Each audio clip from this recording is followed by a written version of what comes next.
ভাই ড্যাফোডিল আন্তর্জাতিক বিশ্ববিদ্যালয়ের ছাত্র হওয়ার কারণে মামলা খাইয়া ফেললাম কিনা আল্লাহই জানে। তারা 1001 জনের নামে মামলা দিছে, আর কি তাদের ইচ্ছা হয়েছে তারা এতগুলো মামলা দিতেই পারে, পাগলে কিনা করে ছাগলে কিনা খায়। কিন্তু তারা যে মিথ্যা কথাগুলো বলছে ওইগুলো যদি আমি আপনাদের সামনে তুলে ধরি, মেয়েদের হলে আগুন লাগাইছে, আমরা তাহলে কোথায় আছি? একটা ভার্সিটি স্টুডেন্ট হয়ে যখন মেয়েদের হলে আগুন লাগায়, আমাদের ভার্সিটির স্টুডেন্টরা তাদের মেয়েদের হলে আগুন লাগাইছে। কথাটা মনে রাখেন, কথা কিন্তু চেঞ্জ হবে না। আমরা তো হলে ছিলাম, মেয়েরা সেফ ছিলাম, কিছু হয়ে যেত, এই আগুনটা যদি আমাদের হলে লাগে যেত, আমরা তো হল থেকে বেরো হইতে পারতাম না।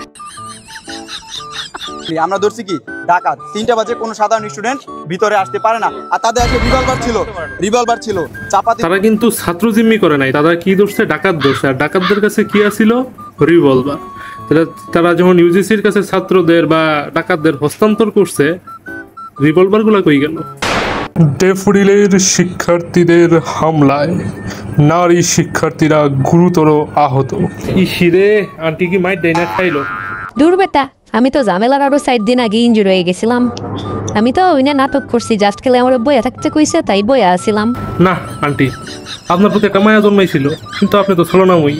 ড্যাফোডিল ইউনিভার্সিটির স্টুডেন্ট সম্পূর্ণ প্রশাসনিক সহযোগিতায় অস্ত্র গোলা বারুদ নিয়ে এসে এখানে যা হামলা করছে আমাদের হ্যাঁ ভাই, প্রশাসন তো সরকার না, ড্যাফোডিল চালায়। আমাদেরকে 30 কোটি টাকা জরিমানা দিতে হবে। না 50 কোটি টাকা জরিমানা দিতে হবে। আরে না, কম চাই ফেললাম, 100 কোটি টাকা জরিমানা দিতে হবে। মামু বাড়ির আবদার।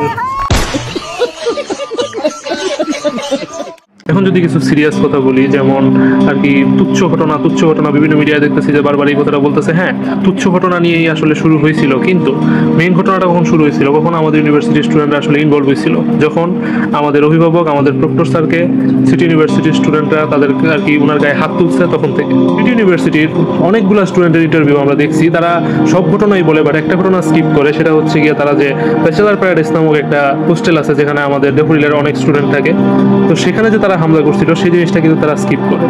মিডিয়াতে দেখতেছি যে আমাদের ড্যাফোডিল ইউনিভার্সিটিকে অনেকটা সন্ত্রাসীর মতো দেখানো হচ্ছে, এবং সিটি ইউনিভার্সিটি প্রচুর সিম্পাথি পাচ্ছে, যেটা আমার কাছে পার্সোনালি ভালো লাগে নাই।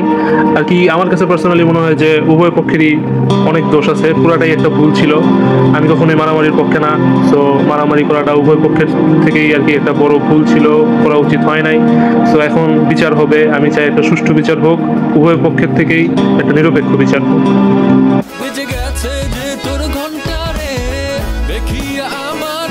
আর যেখানে সেখানে থুতু ফেলবেন না, সাবধানে থুতু ফেলুন।